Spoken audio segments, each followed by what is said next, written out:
अस्सलाम वालेकुम दोस्तों, इस वीडियो में मैं आप लोगों को सऊदी अरब की लेटेस्ट दो अपडेट बताने वाला हूं। वो क्या है दोस्तों, आगे चल के हम जानते हैं। दोस्तों पूरा वीडियो देखना पड़ेगा आपको, पूरा वीडियो देखेंगे तो समझ में आएगा। तो इसमें मैं बताने वाला हूं आपको एग्जिट रीएंट्री के बारे में, कौन लोग एग्जिट रीएंट्री लगा सकते हैं, क्या डोमेस्टिक वर्कर भी इसमें शामिल है, डोमेस्टिक वर्कर भी लगा सकते हैं या नहीं। और सऊदी की जो एयरलाइंस है उन्होंने नया गाइडलाइंस जारी किया है 38 देशों के लिए। तो 38 देश में से हमारे भारत का भी नाम आया है, और वो किस लिए क्यों आया है मैं आगे आपको इस वीडियो में बताने वाला हूं। तो वीडियो पूरा आखिर तक देखिएगा ताकि आप लोगों को अच्छे से समझ में आए। चलिए दोस्तों शुरू करते हैं। शुरू करने से पहले आप लोगों से वही गुजारिश है, अगर आपने अभी तक चैनल सब्सक्राइब नहीं किया तो चैनल को सब्सक्राइब ज़रूर कर लीजिएगा। तो आपको पहले मैं अपडेट बताने वाला हूँ इन्होंने क्या यहाँ पर जो है गाइडलाइंस जारी किया है। पहले कंट्रीज़ बता देता हूँ। तो यहाँ पर इन्होंने कंट्रीज़ बोला है दोस्तों, यूनाइटेड स्टेट्स और United Arab Emirates, Egypt, Kuwait, India का भी यहाँ पर नाम आ गया है दोस्तों, Indonesia, Pakistan, the Philippines, Malaysia, Morocco, Spain, Iraq, Ethiopia, Maldives, China, Switzerland, France, United Kingdom, Italy, Austria, Bangladesh, Greece, Jordan, Kenya, तुर्की, Germany, Bahrain, Lebanon, the Netherlands, Qatar, Singapore, South Africa, Sri Lanka, Sudan, Nigeria, Tunisia, Oman and Mauritius. तो ये 38 country इन्होंने बताया है दोस्तों। यार 38 country क्यों और किसके लिए बताया है, तो पहले आप लोगों को एक बात मैं क्लियर कर देता हूँ। अब ज़्यादातर हमारे जो लोग हैं सवाल करने वाले हैं इंडिया से, तो इंडिया वाले ये पूछेंगे क्या भाई सऊदी अरब इंडिया से फ़्लाइट जाएगी। तो आप लोगों को और एक बात बता देता हूँ, जो सऊदी से इंडिया जाना चाहते हैं वो लोग जा सकते हैं, क्योंकि अभी देखो वंदे भारत मिशन के जो फ़्लाइट्स है या चार्टर फ़्लाइट्स है वो चालू है, वो बंद नहीं है। आप सऊदी से इंडिया जा सकते हैं, लेकिन इंडिया से डायरेक्ट सऊदी नहीं आ सकते। और ये जो गाइडलाइन इन्होंने जारी किया है ये सिर्फ सऊदी सिटीजन्स के लिए है, ना कि सऊदी रेसिडेंट्स के लिए। सिटीजन्स वो होते हैं दोस्तों जो सऊदी के रहने वाले सऊदी लोग हैं, रेसिडेंट्स वो होते जो काम करने वाले। तो जो रेसिडेंट्स, ये लोग किसको परमिशन दे रहे हैं रेसिडेंट्स को, जो गवर्नमेंट के सेक्टर में काम करते हैं या कोई हॉस्पिटल वगैरह में काम करते हैं, तो वो लोग आ सकते हैं, वो लोगों को ये परमिशन दे रहे हैं क्योंकि वो उनका काम करने वाले हॉस्पिटल्स में काम करने वाले होते हैं। उनकी फैमिलीज़ को भी ये बुला सकते हैं। लेकिन जो नॉर्मल वर्कर है वो लोगों को यहाँ पर कहीं पर भी दोस्तों इसमें नहीं बताया गया है, ना ही बोला गया है।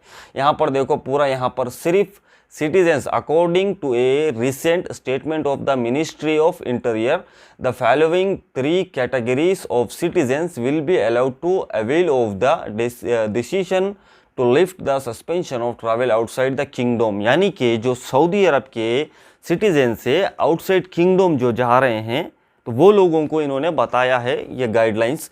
और इसमें इन्होंने क्या बताया है, पहले ही ये अपडेट आ चुका था, इसको फिर से इन्होंने गाइडलाइंस जारी किया। ये पहले अपडेट्स मिनिस्ट्री ऑफ इंटीरियर की तरफ से आया था, लेकिन अभी जो नया गाइडलाइंस आया है वो सऊदी एयरलाइंस की तरफ से आया है। तो इन्होंने क्या बताया है, वैक्सीन जो कोरोना की जो डोज लिया हुआ है, 2 dose of the corona vaccine, और those who passed 14 डेज, यानी कि जो लोगों ने वैक्सीन लगाया है उसके बाद जिन्होंने 14 दिन क्रॉस कर लिया, यहाँ पे सऊदी अरब में रह के ही 14 दिन क्रॉस हो गए हैं। और यहाँ पर उसके बाद जिसको कोरोना हुआ था, यहाँ पर क्या बताया, 14 दिन क्रॉस होने के बाद में उनके तवक्कलना एप्लीकेशन पे डिस्प्ले होता है। यानी कि जैसे कि मेरा तवक्कलना का एप्लीकेशन मैं ओपन करूँगा तो वहाँ पर मैंने डोज लिया हुआ कितना टाइम हो गया वहाँ डेट के साथ बताएगा, तो वो डिस्प्ले होना चाहिए। और इन्होंने जो बताया, सिटीजन्स वो have recovered from the corona virus infection, यानी कि जिसको पहले कोरोना हो चुका था और उसके बाद 6 महीने, यहाँ पर दिया गया है, देखो आप ट्विटर में जा कर के चेक कर सकते हैं। मेरा ट्विटर का लिंक डिस्क्रिप्शन में है, वहाँ मैंने रिट्वीट करके रखा हुआ है, वहाँ से आप चेक कर सकते हैं। तो जिसको कोरोना हुआ था वो लोगों ने 6 मंथ्स साइंस दियर इन्फेक्शन, यानी कि 6 महीने क्रॉस कर लिया है, 6 महीने क्रॉस कर लिया है उनको सऊदी अरब में रहते हुए, तो वो लोग भी ट्रैवल कर सकते हैं। और यहाँ पर 18 साल के बच्चे, they submitted before travel insurance policy approved by the Saudi central bank covering the risk of covid outside Saudi Arabia in accordance. यानी कि अब जो लोग ट्रैवल करना चाहते हैं उनको जो है इंश्योरेंस की पॉलिसी भी इन्होंने बता दिया है कि वो लोग अपना इंश्योरेंस करवा के जाएं, ताकि सऊदी सेंट्रल बैंक ने ये अपडेट दिया है कि ताकि अगर ये लोग अगर कोरोना प्रॉब्लम में आ जाते हैं, कोरोना से या कुछ हो जाता है, तो वो लोगों का इंश्योरेंस रहता है, इंश्योरेंस के मुताबिक वो लोगों का इलाज होएगा। समझ गए दोस्तों, ये सिर्फ सिटीजन्स के लिए दिया गया अपडेट है और सिटीजन्स के लिए दिया गया, ठीक है ना, ये सिर्फ सिटीजन्स के लिए है, ना कि ये रेसिडेंट्स के लिए है। और दूसरा अपडेट ये है दोस्तों कि इसका जो जवाजात है उन्होंने जो है एक अपडेट जारी किया है। वो क्या है, ये तो बहुत पहले से चल रहा है ये मसला। ये क्या है कि सऊदी अरब में 14 मार्च से कानून चेंज हो गया, आपको पता ही है। सऊदी अरब में कफाला सिस्टम नहीं रहेगा। तो ये किन लोगों के लिए कफाला सिस्टम? वो लोगों के लिए जो प्राइवेट सेक्टर में काम करते हैं, यानी कंपनीज वगैरह में जो काम करते हैं, या छोटे छोटे नहीं बड़े बड़े लोग हैं यहाँ पर कंपनीज में काम करते हैं, वो लोगों के लिए ये अपडेट आया था कि वो लोगों के लिए ही सहूलतें दी जा रही है। तो दोस्तों, जो बंदा कंपनी में काम करता है, जो प्राइवेट सेक्टर में काम करता है, और उसको जो है 5 इन्होंने ये दिया है, 5 कंडीशन दिए हुए, यहाँ पर देख सकते हैं 5 कंडीशंस। तो ये 5 कंडीशंस क्या है कि आपके ऊपर कोई फ़ाइन नहीं होना चाहिए, आपके ऊपर कोई केस नहीं होना चाहिए, और आपके साथ कफील से कोई मसला नहीं होना चाहिए, तभी जाकर के आप ये सर्विस को इस्तेमाल कर सकते हैं फाइनल एग्ज़िट लगाने की या एग्ज़िट री एंट्री लगाने की। फाइनल एग्ज़िट यानी कि पूरे को सऊदी से जाना, एग्ज़िट री एंट्री यानी कि जाके वापस आना। अब जाके वापस आना तो थोड़ा मुश्किल का काम है, तो कुछ लोग जो है फाइनल एग्ज़िट लगाना चाहते हैं, तो वो अबशीर के ज़रिए लगा सकते हैं।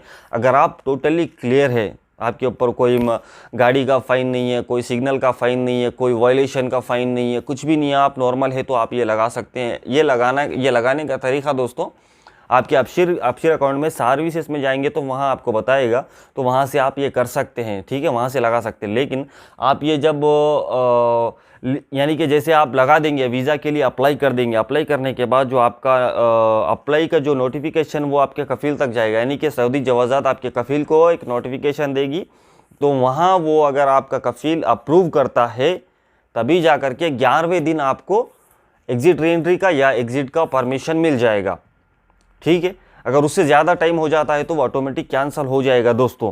तो ये डोमेस्टिक वर्कर्स के लिए नहीं है। डोमेस्टिक वर्कर में हाउस ड्राइवर आ गया, अब हाउस ड्राइवर हो गया, फिर जो मजरा में काम करता है, जो बकरी चराता है, जो ऊँट चराता है, जो और क्या बोलते हैं इसको, आमिल मंजिली, जो घरों में काम करते हैं साफ़ सफाई, ये लोगों के लिए ये बिल्कुल भी नहीं है, ठीक है। डोमेस्टिक वर्कर के लिए नहीं है, सिर्फ प्राइवेट सेक्टर वालों के लिए है। होप कि दोस्तों आप लोगों को ये 2 अपडेट अच्छे लगे होंगे और समझ में आए होंगे कि मैंने क्या बताया है। अगर अच्छे लगे हैं, समझ में आया है, तो दोस्तों आप इस वीडियो को लाइक करते हुए आगे शेयर करना ज़रूरी है, और जो है वीडियो अच्छी लगी तो लाइक करना, ठीक है। 2 बार बोल रहा हूँ। अगर आप चैनल पर नए हैं तो सब्सक्राइब भी ज़रूर कर लेना, मैं ऐसे ही अपडेट शेयर करता रहता हूँ। वैसे मैं एक छोटी सी पर्सनल बात आपको बता देना चाहता हूँ आखिर में। तो दोस्तों, ये शाहिर के व्लॉग पे जो है मैं अपडेट देता रहता हूँ सऊदी अरब के रिलेटेड। तो अभी क्या है, कुछ काम ज़्यादा लगने की वजह से जो है मैं कंटिन्यू वीडियोस नहीं डाल पा रहा हूँ, उसके लिए माजरत चाहता हूँ।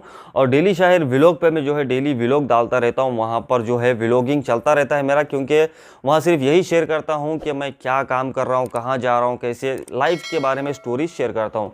अगर आपने वो चैनल भी नहीं देखा तो डिस्क्रिप्शन में लिंक है, जाइए देखिए, सब्सक्राइब करिए। तो मिलते हैं आपके साथ नेक्स्ट अपडेट लेकर के। ख्याल रखिएगा अपना। मास्सलामा, अल्लाह हाफिज़।